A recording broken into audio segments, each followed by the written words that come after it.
Assalamualaikum warahmatullahi wabarakatuh.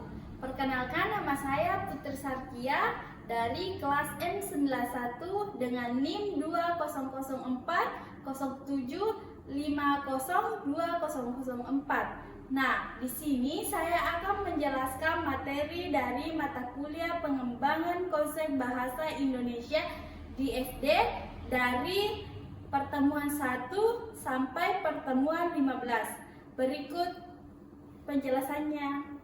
Jadi, yang pertama saya akan menjelaskan materi dari pertemuan 1 hingga 6, di mana pada pertemuan tersebut membahas terkait keterampilan berbahasa. Nah, keterampilan berbahasa terdiri 4, yaitu keterampilan menyimak, berbicara, membaca, dan menulis. Yang paling pertama yaitu keterampilan menyimak.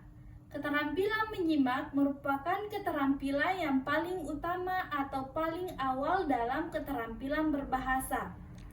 Keterampilan berbahasa ada 3 tahapan dalam keterampilan menyimak, yaitu yang pertama adalah mendengar. Mendengar yaitu menangkap bunyi, suara yang dimana tidak ada unsur kesengajaan di dalamnya.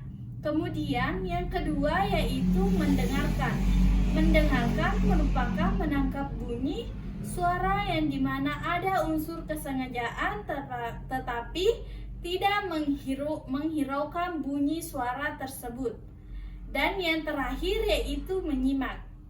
Menyimak merupakan keterampilan menangkap bunyi yang dimana terdapat unsur kesengajaan dan dapat memberikan feedback. Selanjutnya, keterampilan berbicara. Keterampilan berbicara merupakan keterampilan kedua setelah keterampilan menyimak. Berbicara merupakan salah satu kemampuan berkomunikasi secara lisan yang dapat disertai dengan gerakan-gerakan tubuh. Keterampilan berbicara memiliki tujuan yaitu yang pertama untuk menghibur, yang kedua untuk memberikan informasi, yang ketiga untuk menstimulasi, yang keempat untuk meyakinkan, yang kelima menggerakkan. Nah, selanjutnya keterampilan membaca. Keterampilan membaca merupakan keterampilan ketiga dalam keterampilan berbahasa. Membaca merupakan proses yang dilakukan dan digunakan oleh pembaca untuk memperoleh pesan penulis melalui bahasa tulisan.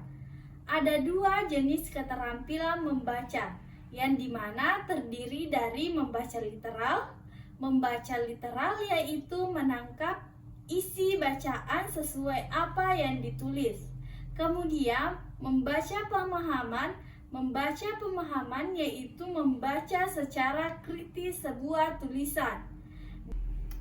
Dan yang terakhir yaitu keterampilan menulis. Keterampilan menulis yaitu memindahkan bahasa ke dalam wujud tulisan.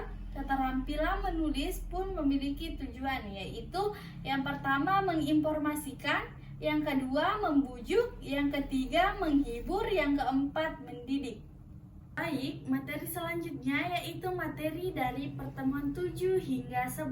Pada pertemuan ini membahas mengenai sastra anak.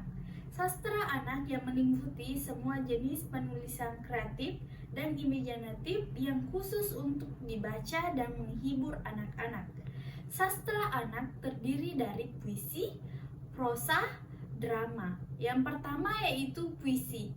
Puisi adalah bentuk sastra yang menggunakan bahasa yang padat, ritmis, dan seringkali mengandung keindahan serta makna yang di dalamnya.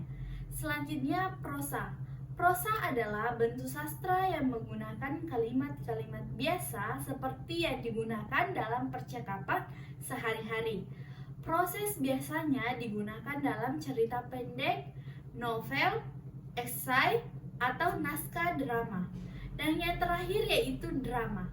Drama adalah bentuk sastra yang ditulis dalam bentuk dialog dan ditunjukkan untuk dipentaskan di atas panggung. Selanjutnya materi dari pertemuan 12 hingga pertemuan 15, yang dimana pada pertemuan ini membahas mengenai keterampilan menulis non-fiksi atau surat, karya ilmiah, resensi, dan buku laporan. Menulis non-fiksi adalah proses menghasilkan teks atau karya tulis yang didasarkan pada fakta, informasi, dan realitanya yang terjadi dalam kehidupan nyata. Keterampilan menulis non-fiksi terdiri dari yang pertama yaitu surat. Surat merupakan bentuk komunikasi tertulis yang digunakan untuk mengirim pesan dari satu pihak ke pihak lainnya. Kemudian karya ilmiah. Karya yang ilmiah adalah suatu kerangka yang disusun atau ditulis secara sistematis dan bersifat ilmiah. Selanjutnya yaitu resensi. Resensi adalah ringkasan atau ulasan singkat tentang suatu karya seperti buku, film, atau acara. Dan yang terakhir yaitu buku laporan. Buku laporan adalah sebuah dokumen tertulis yang berisi ringkasan, catatan, atau evaluasi mengenai kegiatan, peristiwa, penelitian, atau proyek. Mungkin itu saja yang sempat saya sampaikan. Semoga bermanfaat untuk kedepannya. Saya Putri Sarkia pamit undur diri. Wassalamualaikum warahmatullahi wabarakatuh.